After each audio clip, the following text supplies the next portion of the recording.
ప్రజలకు తక్కువ సమయంలో ఖర్చులు లేని న్యాయం అందించేందుకే లోక్ అదాలత్ నిర్వహిస్తున్నట్లు జిల్లా లీగల్ సర్వీస్ అథారిటీ కార్యదర్శి గంటా కవితాదేవి అన్నారు. గురువారం జోగులాంబ గద్వాల జిల్లా జాతీయ న్యాయ సేవాధికార ఆదేశాల మేరకు ఈ నెల 28న జాతీయ లోక్ అదాలత్ ఘనంగా నిర్వహిస్తున్నట్లు ఆమె తెలిపారు. లోక్ అదాలత్లో కేసులు రాజీ ద్వారా పరిష్కరించబడతాయని, చట్టబద్ధమైన వివాదాలు, రుణాలు, భూ సమస్యలు, కుటుంబ వ్యవహారాలు, చెల్లింపులు మొదలైన సివిల్ కేసులు లోక్ అదాలత్లో పరిష్కరించడం జరుగుతుందని చెప్పారు. ముందుకు వచ్చి రాజీ మార్గాన్ని అనుసరించడం వలన సమయం, డబ్బు ఆదా అవుతుందంటూ ఆమె తెలిపారు. ఇక ప్రజలందరూ ఈ అవకాశాన్ని సద్వినియోగం చేసుకోవాలని సూచించారు. గద్వాల పట్టణ ప్రజలకి, కోర్టులో కేసులున్న కక్షిదారులకి అందరికీ తెలియజేయనిది ఏమనగా, ఈ నెల 28వ తారీఖున జాతీయ లోక్ అదాలత్ నిర్వహిస్తున్నాము.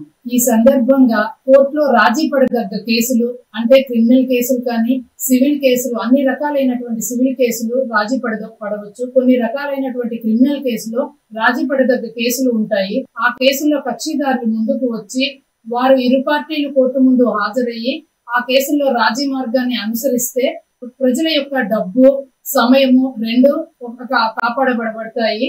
కాబట్టి ఈ అవకాశాన్ని ప్రజలు, కక్షిదారులు ఉపయోగించుకోవాలని కోరుకుంటున్నాం.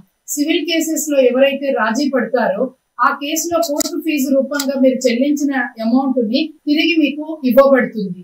దానివల్ల ఇరు పార్టీలు కూడా గెలిచిన వారు అవుతారు.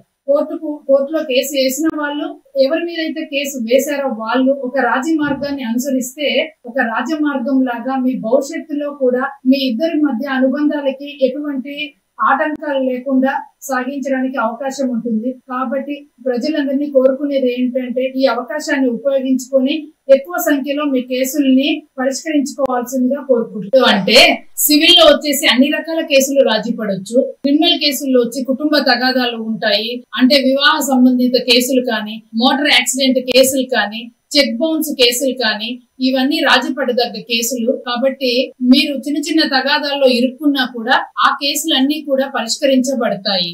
అంతేకాకుండా మన కోర్టులో 5,000 పైబడి కేసులు పెండింగ్ లో ఉన్నాయి.